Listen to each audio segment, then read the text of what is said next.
내가 생각하건대 하나님이 사도인 우리를 죽이기로 작정된 자 같이 끄트머리에 두셨음에 우리는 세계 곧 천사와 사람에게 구경거리가 되었노라.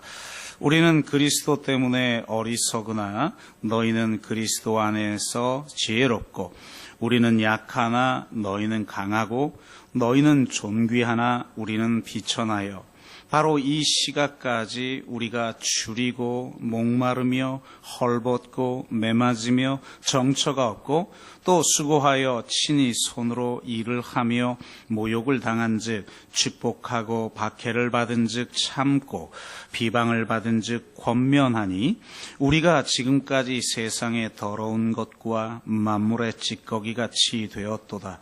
내가 너희를 부끄럽게 하려고 이것을 쓰는 것이 아니라 오직 너희를 내 사랑하는 자녀같이 권하려 하는 것이라. 그리스도 안에서 1만 스승이 있으되 아버지는 많지 아니하니, 그리스도 예수 안에서 내가 복음으로써 너희를 낳았음이라.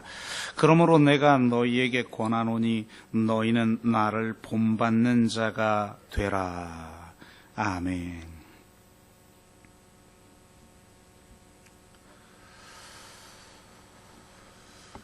네,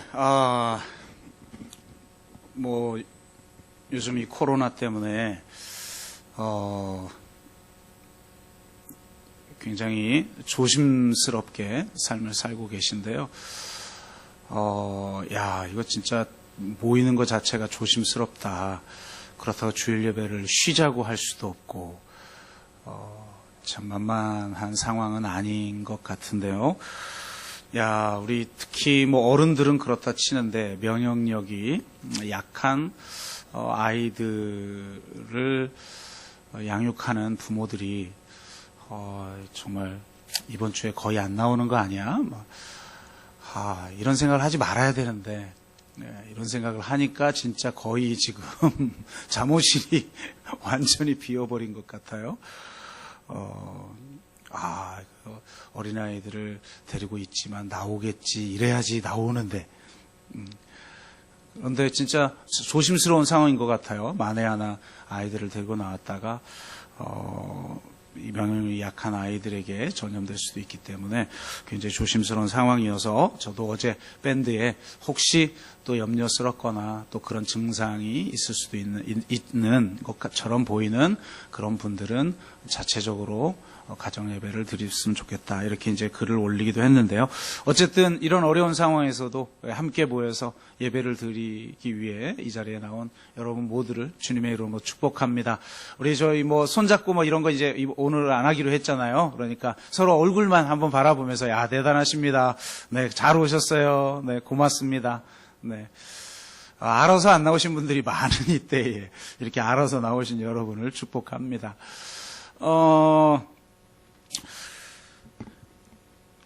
우리 모두는 사실 리더라고 하는 직위를 갖든 갖지 않든 그런 기능을 모두가 다 하고 있죠. 현대 리더십에 대한 규정은 영향력이라고 이야기를 합니다. 그러니까 누군가에게 영향력을 끼치고 있는 한 우리는 다 리더다. 특히 자녀들을 양육하고 있는 분들, 이 부모는 자녀의 리더죠. 그러니까 이 자녀가 이 부모가 리더라는 사실을 분명하게 인식하게 하는 것도 굉장히 중요한데, 요즘은 애들이 부모의 리더인 것 같아요. 애들이 하자는 대로 다 끌려다니는 이런 모습들을 좀 보면서 안타까움이 있긴 한데, 여하튼 이 누군가의 리더 역할을 안 하는 사람은 없다. 왜냐하면 누군가에게 우리는 모두 영향력을 끼치고 있기 때문에. 그런 리더의 역할을 우리는 할 수밖에 없는데, 또 우리 자신들의 모습을 보면 참 리더라고 말하기에 주저가 되는 그런 면들을 우리 모두가 다 가지고 있죠. 사실 설교를 하는 저 자신이 사실은 가장 부끄러운 자일 것입니다. 그러다 보면 우리는 사람들에게 이렇게 자꾸 말하게 되죠. 나를 보고 믿지 말고 오직 예수님만을 보고 믿어라. 이런 말을 하게 됩니다. 틀린 말은 아니죠. 우리가 사람을 볼 때 자꾸 시험에 들게 되잖아요. 우리 흔히 그런 말 하지 않습니까? 사람은 신뢰의 대상이 아니라 사랑의 대상일 뿐이다. 살면 살수록 맞는 것 같아요. 우리 자신을 봐도 그렇죠. 그렇기 때문에 맞는 면이 있지만 신앙생활을 오래 하면서 또 직접적으로 내가 영적인 영향력을 끼치는 사람들에게 나를 보지 말고 예수님만 보고 믿어라 라고 말하는 것은 옳지 않습니다. 우리는 이렇게 말할 수 있어야 합니다. 나를 보고 믿어라. 나를 본받는 자가 되라. 이렇게 이야기할 수 있어야 진정한 영적 리더라고 할 수가 있습니다. 고린도전서 4장은 영적 리더란 누구인가?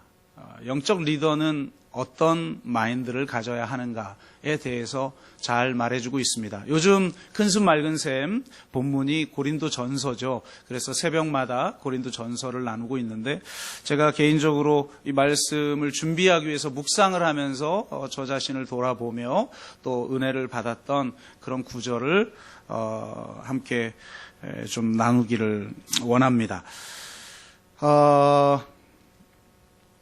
이 사도 바울은 고린도전서 4장에서 영적 리더란 누구냐? 첫 번째, 주님의 종이다 라고 말합니다. 그러니까 우리가 누군가의 리더가 되기 위해서는 우리가 먼저 종이 되어 봐야 한다. 그런데 바로 예수 그리스도의 종이 되어야 된다. 이것이 첫 번째입니다. 여기서 말하는 이 고린도전서에서 사도 바울이 자신을 예수 그리스도의 종이라고 말할 땐 일반적인 그런 노예 정도를 말하는 것이 아니라 이 범선에서 노를 젓는 노예를 말합니다. 그러니까 여러분도 이 가끔 고대 영화를 보시면 고대 로마의 상황에 관한 이 영화들을 보시면 범선에서 노를 젓는 노예들은 아주 대역죄를 범한 그런 노예여서 자기 자율권이라고 하는 것은, 자유의지라고 하는 것은, 어떤 권리라고 부를 수 있는 것은 없는 그런 노예이죠. 그래서 이 노예의 가장 중요한 특징은 대장의 구호에 맞춰서 노를 져야 하는 것입니다. 한마디로 충성이죠. 내가 노를 젓고 싶을 때 젓고, 내가 노를 젓기 싫으면 젓지 않고, 혹은 다른 사람의 젓는 것과 보조를 맞추지 않는다면 그것은 노를 젓는 노예라고 할 수가 없죠. 오늘 우리가 함께 찬양한 것처럼 정말 주님의 뜻이라면 주님이 아골 골짜기로 가라고 해도 가고, 주님의 뜻이 아니면 내가 가야 할 곳이 호화로운 궁궐이라 할지라도 가지 않는, 오직 주님의 말씀과 주님의 뜻에 순종하는 종으로 우리 모두가 부름받은 줄로 믿습니다. 이게 왜 중요하냐면 사실 이렇게 말하면서도 우리 대부분은, 또 저를 포함해서 많은 경우는 우리의 감정이 움직이는 대로 어떤 선택을 너무나 자주 한다라는 거예요. 주님께 묻지도 않고, 주님께 물으면 아니라고 할 게 뻔하니까 기도하지도 않고, 우리가 기도하지 않는 가장 중요한 이유 중에 하나는 내 뜻대로 살고 싶어서 그런 거인 경우가 많습니다. 근데 주님의 몸된 교회는 머리 되신 예수 그리스도의 명령과 뜻에만 순종해야 되는 줄로 믿습니다. 영적 리더의 가장 중요한 특징은 오직 주님의 뜻에 충성하는 자일 것입니다. 두 번째는 판단의 문제를 유보하는 자라고 할 수가 있는데요. 4장에서 참 재미있는 표현을 사도 바울이 하고 있어요. 남을 판단하지 않아야죠. 그리스도인은 남을 판단하지 않아야 합니다. 근데 사실은 대부분은 판단을 사실로 받아들여요. 그래서 어렵죠. 우리 셀장이 1월 달에 우리 셀장 훈련을 했어요. 비폭력 대화라고 하는 프로그램을 가지고 우리 정선미 선생님께서, 성도님께서 자격증이 있기 때문에 우리 셀장 훈련을 인도해 주셨는데, 그 비폭력 대화에서 가장 중요한 게 첫 번째 단계가 관찰이거든요.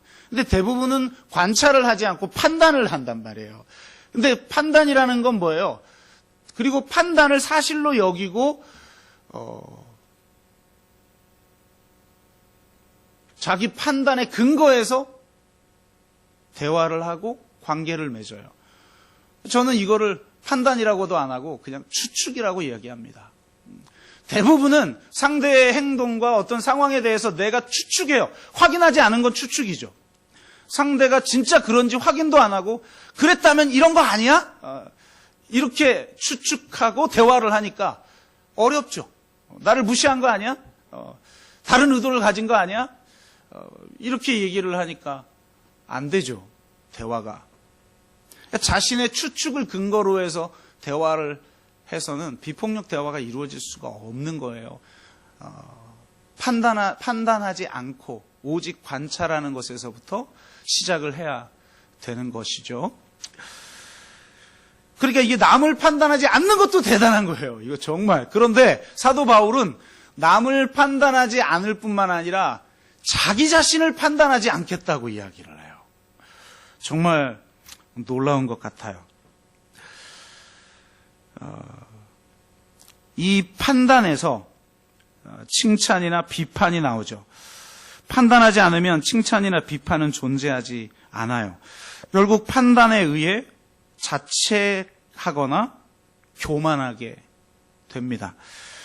부정적 판단을 하게 되면 결국 자책하게 되고, 긍정적 판단을 하게 되면 결국 교만하게 되는 것이죠.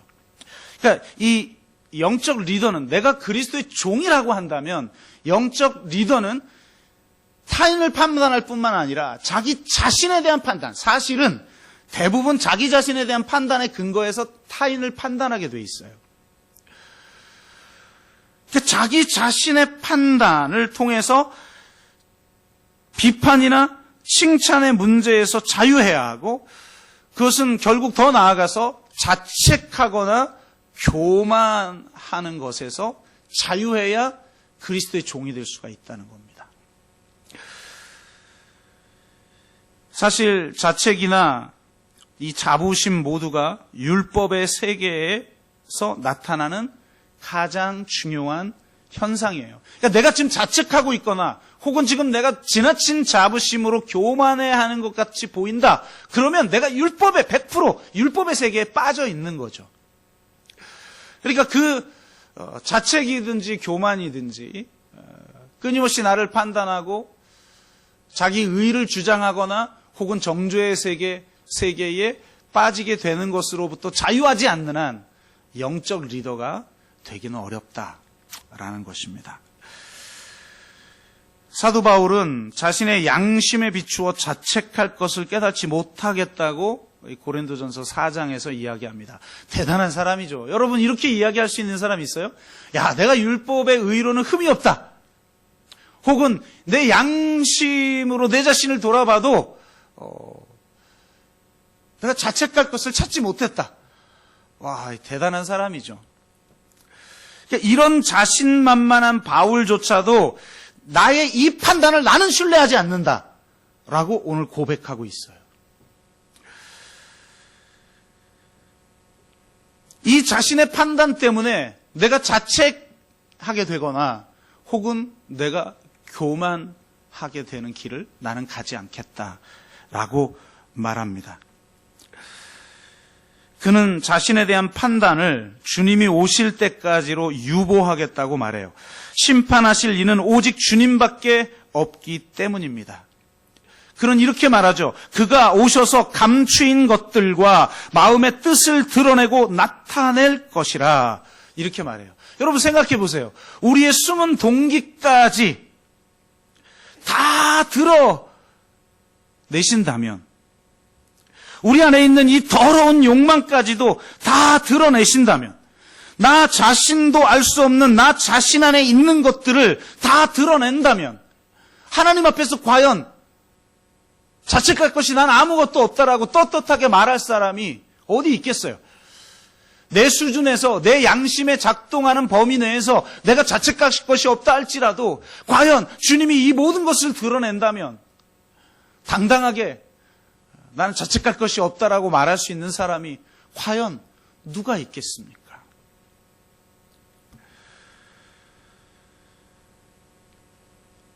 그렇기에 아무도 자랑할 수가 없죠.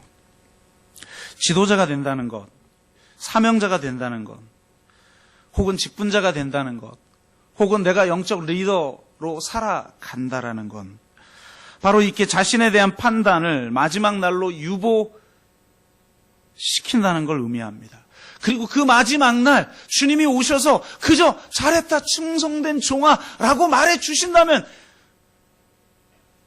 그것도 다행이고 그것만으로 감사할 수 있는 저와 여러분들이 되시기를 주의 이름으로 축복합니다. 빌리 선데이라고 하는 전도자가 있었는데 그는 매우 탁월한 설교가이며 야성적인 스타일이었다고 해요. 그가 어느 교회에서 부교역자로 사역을 할 때였답니다. 굉장히 탁월한 사람이니까 나중에 진짜 유명한 사람이 되잖아요. 이 사람이 워낙 탁월한 사람이니까 부교역자도 설교할 기회가 주어졌을 때 그가 설교하고 나니까 뭐 사람들이 열광하는 거죠. 그러니까 설교하고 나왔는데 한 성도가 이렇게 말했다고 그래요. 목사님 어떻게 이렇게 뜨겁고 은혜스러운 설교를 하십니까? 이런 설교는 정말 처음이었습니다. 하여튼 눈치 없는 사람들이 있어. 그 옆에 담임 목사가 있는데 이런 건 처음이었습니다. 그러면 뭐예요 그거? 담임 목사가 은혜 못 끼친다는 거 아니에요. 근데 얼마나 그런데 어쨌든 눈치 있거나 없거나 그런 말 들으면 감사하죠. 여러분 좀 눈치 있거나 없거나 그런 말 좀 해주시옵소서. 그런데 기분이 너무 좋아한 거예요. 그랬더니 나이 드신 목사님이 옆구리를 쿡 찌르면서 그렇게 말했다고 그래요. 기도해. 뭐라고 기도할까요? 교만하지 않게 해달라고 기도해. 그런데 여러분 항상 이런 날만 있습니까? 어느 날 설교하고 내려왔더니 어느 성도가 막 얼굴이 울그락불그락 해가지고 그 부목사니까 담임 목사한테 뭐 사실 이렇게 뭐 말하지는 잘 않죠. 물론 잘 말하긴 하지만 목사님 어떻게 그렇게 꼭 저들으라고 그런 말씀을 하셔요? 아니 저들으라고 말씀하시면 감사한 줄 알아야 되는데 우리는 꼭 그러잖아요. 꼭 표적 설교하세요? 너 정말 시험에 들었어요. 이렇게 말을 하고 하는 거예요. 그러니까 칭찬만 듣다가 이 부목사가 이런 말 처음 들어본 거 아니에요. 담임 목사 되고 나면 이런 수도 없이 이런 말 듣는데 맨날 듣지 않습니까 이런 거? 그럼 별로 시험에도 안 들 텐데 이 부목사니까 너무 낙심이 된 거예요. 그런 빌리 선데이에게 이 나이 든 목사님이 옆구리를 쿡 찌르더니 그랬다고 그래요. 기도해.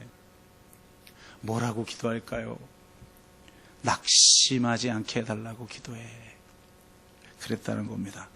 그런데 가만히 생각해 보면 우리가 이 판단의 근거인 율법을 넘어서서 여기로부터 자유케 되지 않는 한은 항상 이 낙심과 이 교만, 자책과 자기 자랑 사이에서 진자 운동을 할 뿐 진정한 영적 리더가 되기는 어렵다라는 것입니다.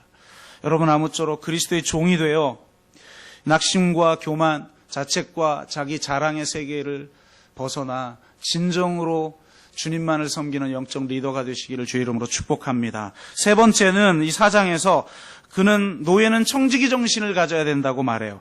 우리가 다 그리스도의 일꾼이고 하나님의 비밀을 맡은 자로 여길지어다라고 말합니다. 여러분 청지기, 여기에서 나오는 이 청지기의 가장 중요한 특징이 뭘까요? 청지기의 가장 중요한 특징은 내가 지금 사용하고 있는 것이 내 소유가 아니라는 겁니다. 나에게 주어진 것이 나의 것이 아니라는 겁니다. 한마디로 받은 거라는 거예요. 청지기는 은혜를 아는 자입니다.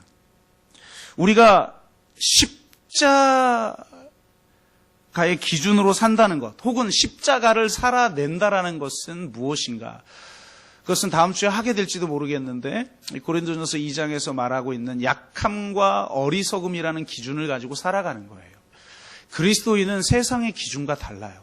세상은 강한 걸 원하고 세상은 지혜를 원하지만 그리스도인은 약함의 길과 어리석음의 길을 가야만 해요. 그런데 또 하나, 이 본문을 통해서 그는 은혜의 원리를 가지고 살아가야 된다라는 거예요.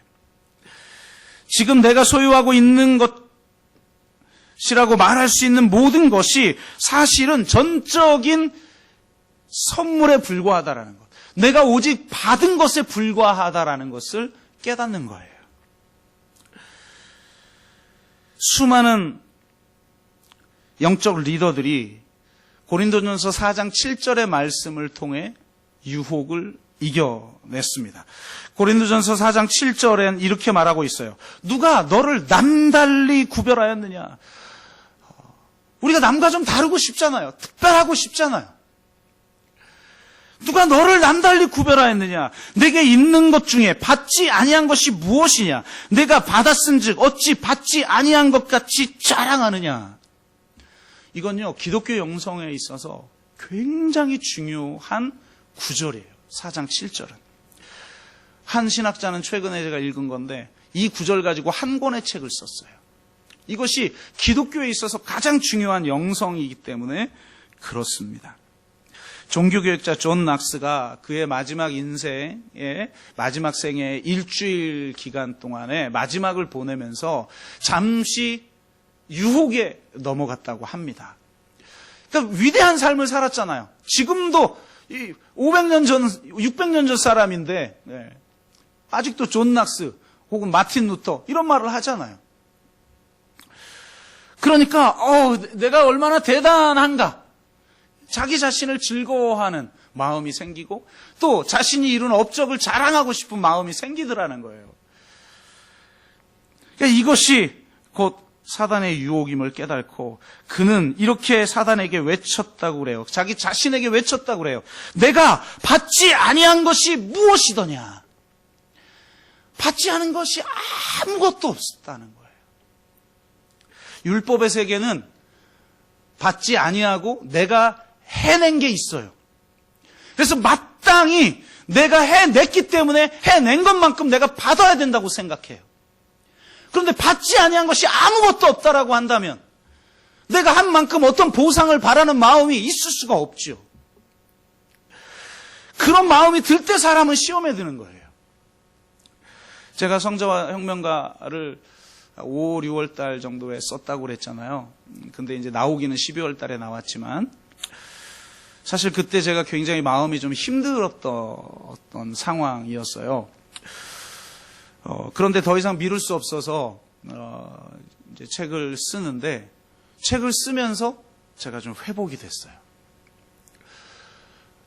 왜 회복이 됐느냐? 첫째, 다 받았구나 내가. 정말 놀라운 은혜를 내가 누렸구나. 솔직히 성자와 혁명가 내용 새로운 내용 있습니까? 그냥 우리가 알고 있는 거 그냥 받은 거예요. 누군가는 누리지 못한 걸 나는 깨닫고 누린 거예요. 받지 아니한 게 하나도 없더라고요. 그리고 받은 게 참 많았다라는 걸 깨달아요. 아니 솔직히 그런 것들이 없어도 우린 예수 그리스도의 그 십자가의 은혜를 알면 받은 게 많고 안 많고 그 따질 필요도 없는 거잖아요. 그 십자가 은혜가 너무 커서 그 이외의 것은 구하지 않아도 되는, 구할 필요가 없는 그런 세계를 우린 누리잖아요. 그런데도 주님은 그 외의 것들을 너무 많이 주셔요. 아들까지 아낌없이 주신 이가 이 모든 걸 더하여 주시지 않겠느냐라고 말씀하시는데 정말 그렇다는 거죠. 내가 받지 않은 것이 아무것도 없고 받은 게 너무 많구나. 그렇다면 내가 노력한 것에 대해서 하나님 지금쯤이면 좀 성공해야 되지 않습니까? 지금쯤이면 좀 이름 좀 날려야 되지 않습니까? 지금쯤이면 더 좀 편안하게 살아야 되지 않습니까? 라고 말할 수 없죠. 진짜 내가 받은 것이 아무것도 받지 아니한 것이 아무것도 없다라고 하는 것을 고백하며 산다면 지금의 현실을 놓고 불평하고 원망하고 그럴 수가 없는 것입니다. 저 여러분 모두가 모든 것을 받았구나. 그냥 모든 게 그렇잖아요. 좀 싫어도 내가 부모님께 받은 뭐만이에요. 저도 사춘기 시절 제가 너무 못생겼다고 생각해서 외모 컴플렉스에 빠져 살았는데 지금은 그냥 감사하다 이렇게 돼도 그냥 모든 게 다 내가 스스로 만들어내는 것 없이 받아 누리고 있는 축복 아니겠는가. 이렇게 내가 받지 아니한 것이 없다라고 고백할 수 있는 사람만이 영적 리더가 될 수 있다는 겁니다. 첫 번째는 주님의 종이 된다는 것이고, 두 번째는 사람의 끄트머리가 되어야 영적 리더가 될 수 있다는 겁니다. 사실 이 구절 묵상하면서 마음에 저 자신을 돌아보면서 은혜를 받아 이 본문을 선택하게 됐는데요. 고린도 도시의 전반적인 마인드는 이 고린도전서를 읽어보시면 알겠지만 승리주의적 태도를 가지고 있어요. 아무래도 그렇죠. 신흥 도시로서 굉장히 잘 나가는 도시니까 서울 사람들이 갖는 자부심 같은 게 있었겠죠. 서울 사람들이 갖는 어떤 승리주의적 태도 같은 게 있겠죠. 물론 상류층만 그렇고 대부분은 그렇지 못하겠지만 이 고린도 도시를 지배하고 있는 것도 이 승리주의적이며 자기 중심적인 태도와 사상이었다는 거예요. 그래서 심지어는 이것이 고린도 교회 사람들에게까지 파고들어요. 여러분, 놀라운 건 이 이데올로기가 왜 무섭냐? 성공하지 않은 사람도 성공한 사람들의 마인드를 가지고 있다는 거예요. 승리하지 않는 사람도 승리주의자들의 태도와 사상을 가지고 있다는 거예요. 그런데 나는 승리하지 못했어요. 그런데 나는 가지질 못했어요. 그러니까 자책하는 것이고 자격지심이고, 제가 목회를 하면서 가장 힘든 게 뭐냐? 성도들이 가지고 있는 이 자격지심이에요.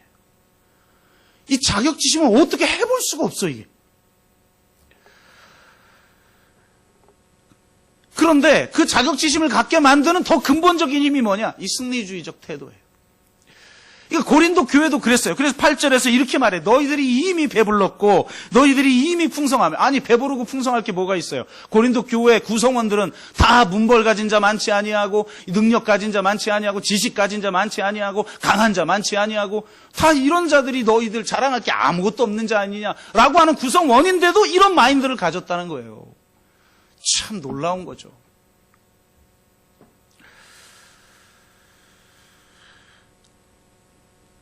이런 승리주의적 태도를 향해서 사도 바울은 자신에 대해서 이렇게 이야기합니다. 나는 끄트머리와 구경거리가 되었다. 하나님이 나를 끄트머리와 구경거리로 삼았다라고 말합니다. 군대가 행군할 때 죄수나 패전국 장병들을 끝줄에 위치시키는데요. 그것도 가장 비천하고 가장 멸시받는 죄수가 맨 끄트머리에 위치한다고 합니다. 1만 8천 명을 수용하는 고린도 야외 극장에 군대 행렬이 들어서면 가장 비천한 죄수가 마지막 쇼를 위해, 즉 그날의 마지막 구경거리가 되기 위해 따로 남겨진다고 합니다. 그러니까 바울은 자신이 그런 자라는 거예요. 그런데 자신이 그렇게 될 수밖에 없는 이유가 예수님이 먼저 끄트머리가 되었고 예수님이 먼저 구경거리가 되었다는 거예요. 예수님이 먼저 그 수치의 십자가를 짊어지고 사람들의 조롱거리가 되었죠. 예수님이 가장 낮은 십자가에 달리심으로 세상의 끄트머리가 되었어요. 사도 바울은 자신의 체험과 함께 당시 철학자들의 글에 자주 나오는 고난 목록을 활용하여 자신의 모습을 그려냅니다. 그래서 그는 이렇게 말하죠. 이 시각까지 우리가 줄이고 목마르며 헐벗고 매맞으며 정처가 없고 수고하여 손으로 친히 일하며 모욕을 당한 즉 축복하고 박해를 받은 즉 참고 비방을 받은 즉 권면하니. 이렇게 말합니다. 그러면서 너희는 존귀하나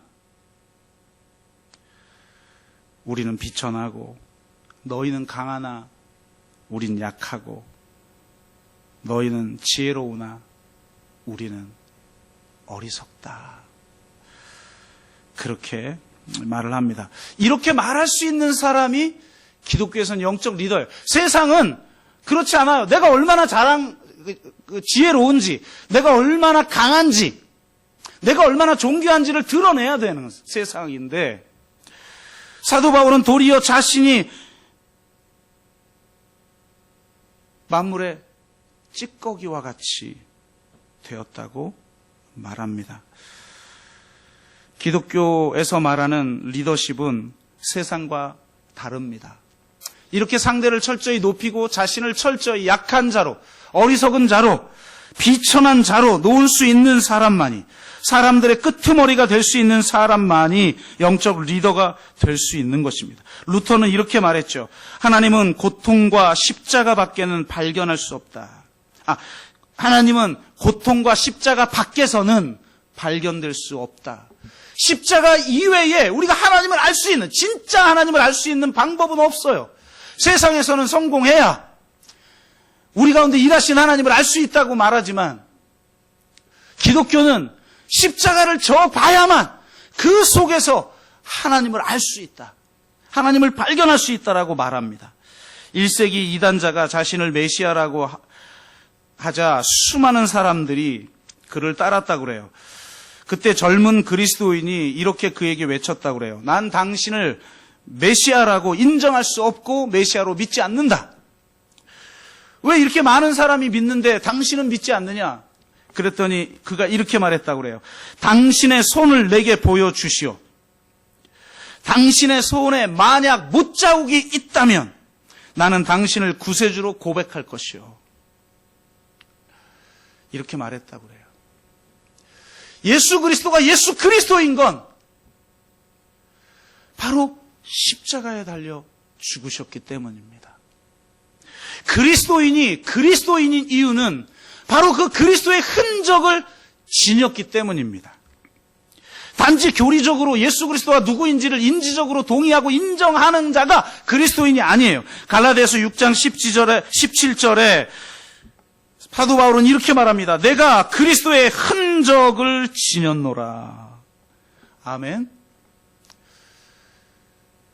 진짜 십자가를 지고 살았던 성 프란체스코가 그의 말년에 자기의 삶을 통해 십자가를 살아내는 것만으로는 부족해서 하나님, 내 몸에 그리스도의 흔적을 지니기를 원합니다 라고 간절히 기도했을 때 몸에 오상이 생겨났다고 하잖아요.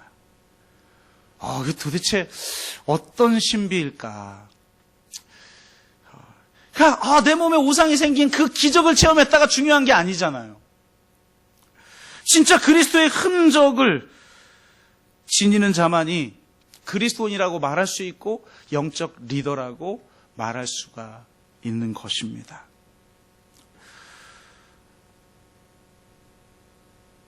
제가 아무리 깊이 있는 이야기를 하고 화려한 수사어를 사용한다 할지라도 만약 이 그리스도의 흔적, 십자가의 흔적이 삶을 통해 드러나지 않는다면 영적 리더라고 말할 수가 없는 것입니다. 여러분이 여러분 자녀의 영적 리더입니까? 여러분이 여러분의 친구의 영적 리더입니까? 여러분이 또 누군가의 어떤 영적 리더입니까? 그렇다면 그리스도의 흔적을 드러내야 합니다. 영적 리더는 모든 사람의 끄트머리가 되고 구경거리가 되고 만물의 찌꺼기가 되겠다라고 하는 자여야만 가능한 줄로 믿습니다. 마지막으로는 진정한 영적 리더는 아비가 되는 것입니다. 그가 15절에 이렇게 말해요. 일만 스승은 있으나 아버지는 많지 않다.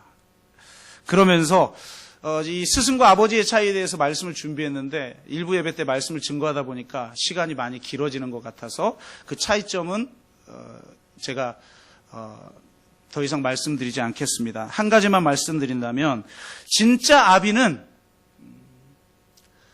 나를 본받으라고 말할 수 있는 자다라는 겁니다. 사실 가만히 생각해 보면 사도 바울은 이렇게 말하기가 쉽지 않은 기질을 가지고 있는 사람이에요.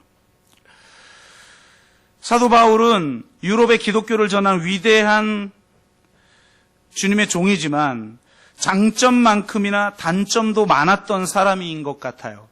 그는 글을 아주 고린도전서에 보니까 글을 아주 잘 썼지만 말은 어눌해요. 얼마나 위로가 되는지 모르겠어요. 오직 말을 못하면 세상에 그 설교를 듣던 자가 창에서 떨어져 죽습니까? 졸다가. 저는 아직까지는 졸다가 여기로 굴러 떨어진 사람 아직 한 명도 못 봤는데, 사도 바울은 그 유두고라는 청년이 듣고 졸다가 그냥 그 2층에서 떨어져 죽지 않아요. 그러니까 이 글은 잘 썼는데 말은 잘 못했던 것 같아요. 그래 이거에 대해서 고린도 교회에서 문제 제기를 많이 했던 것 같아요. 소문으로는 대단한 사람이라고 그러는데 막상 보니까 별 볼 일 없네?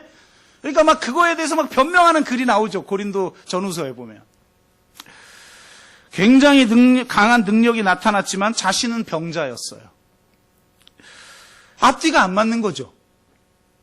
수많은 은혜를 입었지만 그는 지나치게 강직하여 대사도 베드로를 향해서도 사람들 앞에서 큰 소리를 질렀고 그의 잘못을 지적했으며 마가를 품으려고 했던 바나바와 심히 싸우고 그 관계가 깨져버렸습니다.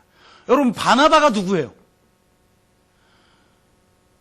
사도들이 그리스도인 공동체의 일원으로 받아들일 수 없었어요. 이 바울을 그리스도인을 죽이고 핍박했던 자였기 때문에 받아들이지 못할 때 그를 사도들에게 소개시키고 중재했던 인물이 누굽니까? 바나바예요. 그가 바리새인들에게 죽임당할까 봐 고향으로 피신해 있어서 무명의 시간을 보낼 때 그를 고향 다소에서 끌어내어서 그를 위대한 사도의 길로 가게 한 사람이 누굽니까? 바나바예요. 여러분, 다른 사람하고는 싸워도 베드로야 이해관계가 없으니까 열 받는 김에 한판 붙을 수 있다고 칩시다. 인간이라면 어떻게 바나바하고 싸웁니까? 한 수 접어주고 나는 도대체 인정할 수 없지만 당신이 마가를 받아들이겠다면 알겠습니다. 그러고 가야죠. 마가는 안 된다고. 막 나간 거예요. 그러니까 결국은 성경에 보니까 심하게 싸웠다고 그래요. 심히 싸워서 둘이 깨져버려요. 둘이 같이 팀으로 선교여행을 하다가 깨져요. 그러니까 이 한 성격하는 바울을 보게 되죠. 그러다 보니까 바울에 대한 평가가 극과 극에 다다라요. 호불호가 너무 극명하게 나눠져요. 왜 그런가? 이런 겁니다.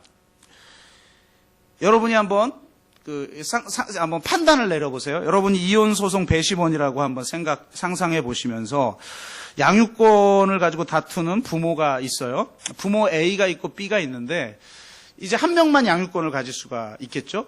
근데 부모 A는 이런 사람이에요. 수입, 건강, 직장 근로시간, 아이와의 관계, 사회생활 등 모든 면에 있어서 평균적인 사람이에요.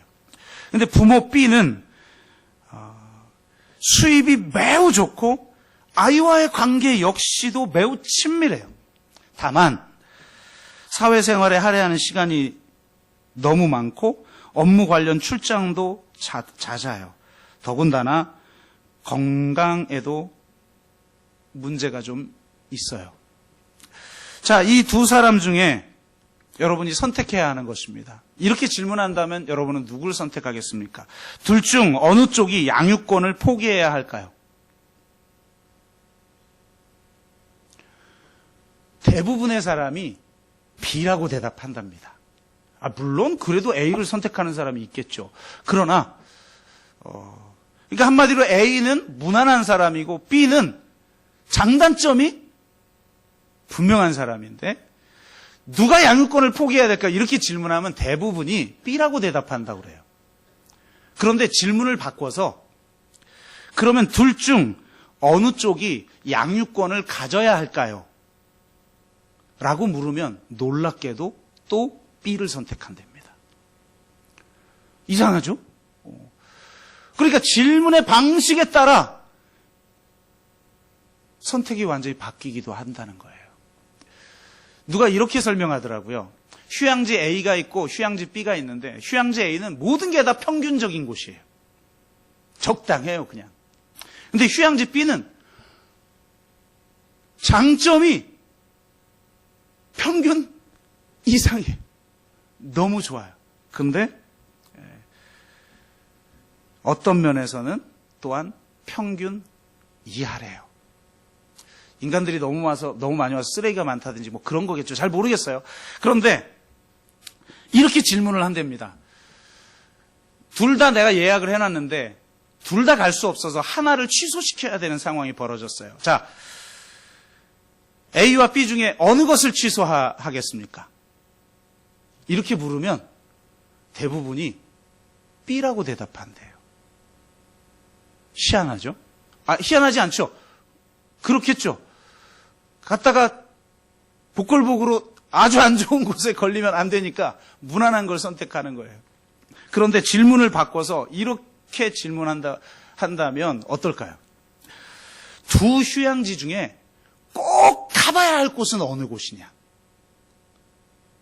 여러분 뭐라고 대답하겠어요? 그 무난한 곳 뭐하러 꼭 가봐야 되겠어요? 그러니까 꼭 가봐야 되는 곳이라고 어느 곳이냐고 물으면 또 사람들이 대부분 B라고. 그럼 꼭 가봐야 될 곳을 선택하지 왜 꼭 가봐야 될 곳을 취소시킬까요? 그게 인간이라는 거예요. 인간은 긍정적인 속성을 취할 것을 선택할 때 그것을 더 크게 부각시킨다는 거예요. 반면 부정적인 속성을 거부할 때, 그러니까 내가 취하고자 하면 부정적인 게 강한 걸 더 강하게 만들어서 취하고, 내가 포기하려고 하면, 거부하려고 하면 그 부정적인 걸 극대화시켜서 거부한다는 거예요. 그러니까 취할래, 거부할래 라고 어떻게 질문하느냐에 따라 선택이 완전히 달라진다는 거예요. 그러니까 장단점이 분명한 사람은 어느 속성을 가지고 접근하냐에 따라 가장 불리하거나 가장 유리하다는 거죠. 그러니까 사도 바울을 보면요. 사도 바울의 추종자들을 보세요. 사도 바울을 섬겼던 자들을 보세요. 사도 바울이 편지에서 그렇게 고백합니다. 누구에게 무난하라, 누구에게 분한하라. 그는 자기 목숨을 아끼지 아니하고 나를 섬겼느니라. 야, 기가 막히죠. 그러니까 장단점이 분명한 사람인데 나는 이 사람을 취하기로 선택하면 긍정적인 속성이 그 사람의 원래 가지고 있는 것보다 더 크게 그것을 받아들인다는 거예요. 반면 이를 싫어하고 그를 거부하기로 하면 그가 가지고 있는 부정적인 것을 그가 가지고 있는 것보다 더 극명하게, 더 크게 판단하고 그를 거부한다는 거죠. 그래서 자기가 세운 고린도 교회마저도 사도 바울이 사도마저 그러면서 사도 바울을 거부하고 사도 바울의 사도권을 의심하니까 그의 편지에, 성경인데 편지에 자신의 사도권을 막 자기가 변론하는 내용으로 꽉 차 있단 말이에요. 그러니까 이런 사람들에게 지금 자기에 대해서 문제 제기를 하고 너 사도 맞냐라고 아주 반기를 들고 있는 사람에게 나를 본받으라라고 말하기 어렵죠. 그냥 무난한 사람은 싫은 사람도 별로 없고 그렇다고 막 그 열광하는 사람도 없잖아요. 사람은 이런 무난한 사람을 좋아해요. 내가 좀 무난해야 되는데. 사도 바울을 보니까 또 위로도 되기도 하는 것도 같고. 그런 그가 자신을 본받으라고 말할 수 있었던 이유는 자신의 그 극명한 기질이 아니라 자신 안에 예수 그리스도의 생명이 있고 바로 그 예수 그리스도의 말씀이 자신 안에 있어서 그 생명과 그 말씀이 실제로 자신 안에 열매로 드러나기 때문에 그렇다는 거예요. 여전히 부족한 것이 많아 내가 죄인 중에 괴수라고 고백하면서도 그는 예수 그리스도의 생명과 그분의 말씀이 자신 안에 살아있어. 결국 열매로 나타났기 때문에 그는 자신에게 자신 있게 자신을 본받으라고 말할 수 있었다는 거예요. 분명히 네가 나를 싫어하는 면도 있을 것이다. 분명히 어떤 사람은 나를 좋아하는 것이 있을 것이다. 그러나 그게 중요한 것이 아니라 내 안에 있는 예수 그리스도의 생명과 내 안에 있는 예수 그리스도의 그 말씀이 내 삶의 실체화되어 열매로 나타나는 이것을 보고 본받으라. 아버지는 말이 아니라 삶을 보여주는 자입니다. 그래서 그는 20절에서 이렇게 말합니다. 하나님의 나라는 말에 있는 것이 아니라 능력에 있다. 참 우리를 부끄럽게 하는 말이죠. 말은 많이 합니다. 그런데 정작 능력이 나타나지 않아요. 여기서 말하는 능력은 무슨 신비한 기적 같은 그런 놀라운 것을 말하는 게 아니에요. 여기서 말하는 능력은 변화와 같은 효력적인 걸 말하는 거예요. 그러니까 이렇게 번역해도 좋은 거죠. 하나님의 나라는 말에 있는 것이 아니라 효력에 있다. 진짜로 나를 변화시키는 그 효과적인 것이 있는가? 하나님의 나라가 나를 통해 실체화되고 있는 것을 보여줄 수 있는가? 하나님 나라는 레토릭이 아니라 리얼리티의 문제인 것입니다. 아름답게 치장하는 말들이 아니라 정말 실제적인 하나님 나라의 실제를 낳는 그런 능력인 것입니다. 영적 리더는 이렇게 단지 말하는 자가 아니라 말을 살아내는 자인 줄로 믿습니다. 저와 여러분이 이제는 물론 여전히 부끄러운 게 많아서 내가 죄인 중에 괴수라고 말할 수밖에 없는 그걸 또한 알죠. 그럼에도 불구하고 내 안에 계신 그리스도의 생명과 그 말씀이 내 삶으로 육화되어 나타낼 줄 아는 그런 영적 리더가 되기를 주의 이름으로 축복합니다. 말씀을 맺습니다. 여러분, 우리 모두는 다 영적 리더입니다. 내가 원튼 원하지 않든. 그렇다면 우리는 먼저 주님의 종이 되어야 합니다. 그리고 사람의 끄트머리가 되어야 합니다. 그리고 나를 본받으라고 말할 수 있는 영적 아비가 되시기를 주의 이름으로 축복합니다. 기도하겠습니다.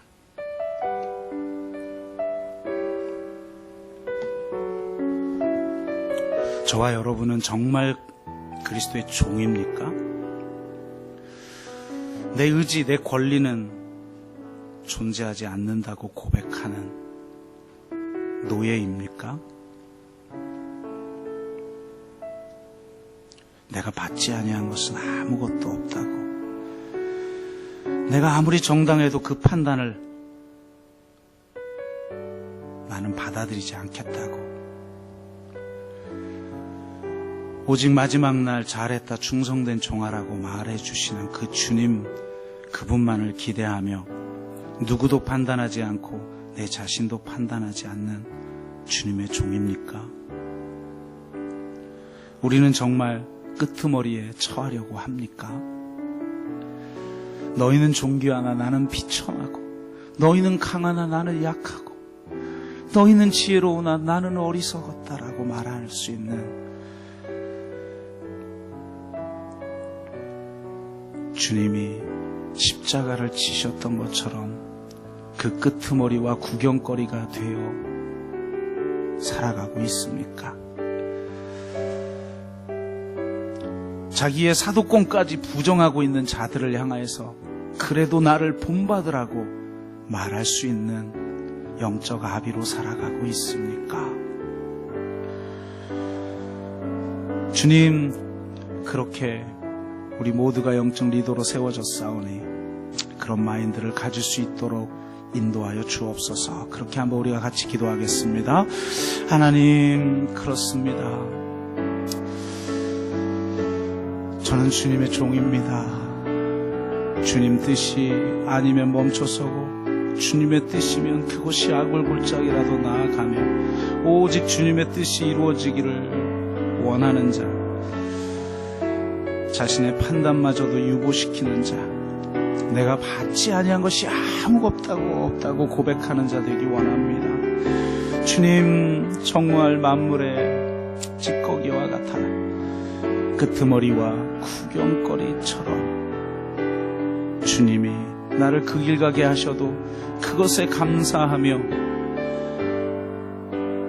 고백할 수 있는 그런 영적 리더가 되길 원하고, 무엇보다도 나를 본받으라고 말할 수 있는 영적 리더가 되기를 원하오니, 주님, 오늘 우리에게 찾아오셔서 예수의 생명으로 충만해지고 성령의 능력을 덧입는 우리가 되어 하나님 나라가 말에 있는 것이 아니라 효력에 있음을, 열매에 있음을